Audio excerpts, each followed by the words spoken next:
When I first encountered this painting, I couldn't shake the feeling that I was staring at something forbidden, something that revealed a truth most of us would rather not acknowledge. The image before you was created in 1831 by German artist Moritz Retzsch, and from the moment it appeared in public, it sparked conversations that continue to this day. The painting is called Checkmate, and it depicts what might be the most unsettling chess match ever conceived. But here's what makes this work truly extraordinary. Retzsch didn't just paint a simple game between two players, he crafted a visual allegory so powerful that it has haunted viewers for nearly 2 centuries. And once you understand what you're really looking at, you'll never see it the same way again. The scene is deceptively simple. 2 figures sit across from each other at a chessboard, locked in what appears to be the final moments of their game. On one side, we see a young man, his face etched with despair as he stares down at the board. His posture tells the entire story without a single word. His shoulders are slumped, his head rests heavily in his hand, and every line of his body screams defeat. But it's his opponent that transforms this from a mere chess game into something far more sinister. Across from the young man sits a figure that can only be described as demonic. This is not Satan, as we might imagine him in religious art, with horns and pitchforks. Instead, Retzsch presents us with something far more chilling. The devil here is refined, almost elegant. He leans back in his chair with the casual confidence of someone who has already won. His face bears the slightest hint of a smile, not cruel exactly, but satisfied. This is a being who knows the outcome before the game even began.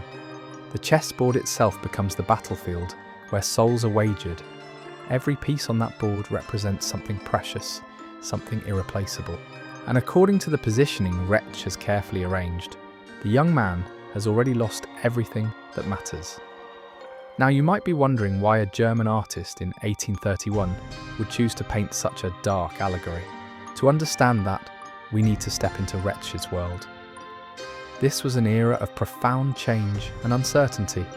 The Romantic movement was sweeping across Europe, bringing with it a fascination with the supernatural, the mysterious, and the morally complex.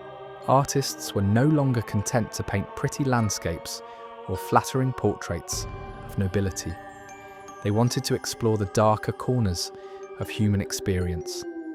Moritz Retzsch was perfectly positioned to create such a work. Born in 1779, he had witnessed the Napoleonic Wars, the collapse of old certainties and the rise of new philosophical questions about human nature and destiny. He was particularly influenced by the works of Goethe, especially Faust, that timeless tale of a man who makes a bargain with the devil. But Retzsch took this concept and stripped it of its literary complexity. He reduced it to its most essential elements. Here in this single image is the eternal struggle between good and evil, between hope and despair, between salvation and damnation. What makes Checkmate so disturbing is not just what it shows, but what it implies. The game is clearly over. The devil has won, just as the title of our video suggests. But this isn't a victory achieved through supernatural powers or otherworldly intervention.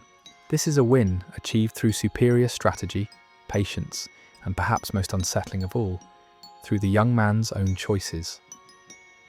Every move that led to this moment of checkmate was made willingly. Every piece that was sacrificed was given up voluntarily. The devil didn't cheat, didn't break any rules.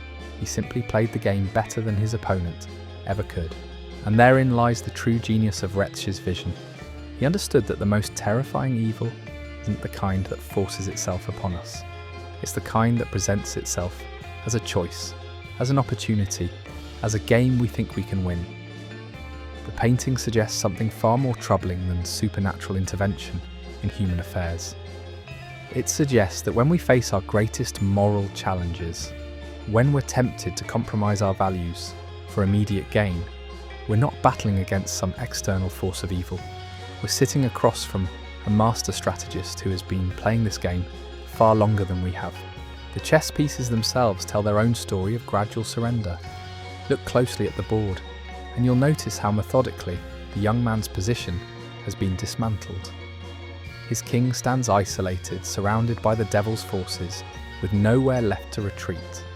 The few pieces he has remaining seem almost pitiful against his opponent's overwhelming advantage. But Retzsch included details that most viewers miss on their first encounter with the painting. Notice the expression on the devil's face more carefully. There's no malice there, no cruel satisfaction. Instead, there's something almost professional about his demeanour, like a craftsman completing a job he's done countless times before. This isn't personal for him, it's simply business. The young man's clothing tells us he comes from a respectable background, perhaps even wealth. His fine coat and carefully groomed appearance suggests someone who had everything to lose when he sat down at this board. And now, judging by his expression, he's beginning to understand the true cost of the game he agreed to play. The setting itself adds another layer to the allegory. They're not playing in some hellish landscape or supernatural realm. This appears to be an ordinary room, the kind of place where such a fateful decision might be made by anyone. Retzsch is telling us that these moments of ultimate choice don't happen in dramatic, otherworldly circumstances. They happen in mundane settings, during what seem like ordinary encounters. The lighting in the painting deserves special attention. The illumination seems to come from no particular source, creating an otherworldly atmosphere while keeping everything clearly visible. Both players are equally lit, suggesting that this isn't a battle between light and darkness in the traditional sense. Both figures exist in the same moral universe, playing by the same rules. What's particularly haunting is how the devil's pieces seem to move with purpose and coordination, while the young man's remaining pieces appear scattered and defensive. Every element of the composition reinforces the central theme that this outcome was inevitable from the moment the game began. Retzsch spent months perfecting the positioning of every element in this painting. Historical accounts tell us he consulted with chess masters to ensure the board position was not only accurate, but told the story he wanted to convey. The checkmate isn't just symbolic, it's a legitimate endgame that any chess player would recognise as truly hopeless. The painting became so famous that it was reproduced countless times throughout the 19th century. Copies hung in homes across Europe and America, serving as both artwork and moral reminder. People would study it, debate its meaning, and most importantly, see themselves in that young man's desperate situation. Some viewers found hope in the painting's apparent hopelessness. They argued that even in the face of certain defeat, the young man retained his dignity, his humanity. Others saw it as a warning about the dangers of pride, of believing we can outwit forces far more experienced than ourselves. But perhaps the most unsettling interpretation is the simplest one. Sometimes the devil wins not through trickery or supernatural intervention, but through superior skill applied to a game we foolishly agreed to play. Sometimes we lose our souls not in a moment of dramatic weakness, but through a series of small compromises that seem reasonable at the time.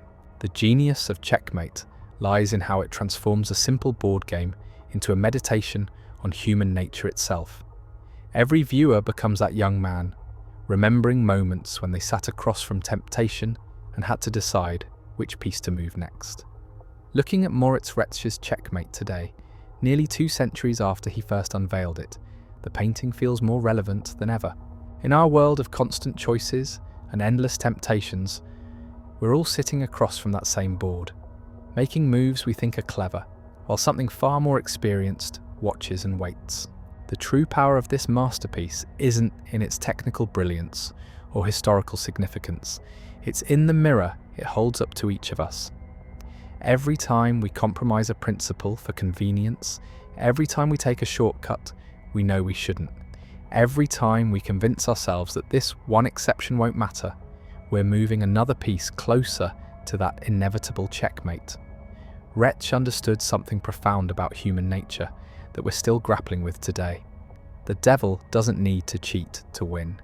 He just needs to be patient, to let us make our own choices, to watch as we slowly sacrifice everything that matters for gains. that seem so important in the moment. So the next time you're faced with a decision that feels like it doesn't really matter, remember that young man slumped in despair. Remember that every game starts with hope, every player believes they can win, and every checkmate begins with that very first move. The devil always wins because we keep agreeing to play his game, and perhaps that's the most terrifying truth Retzsch captured in those careful brushstrokes all those years ago.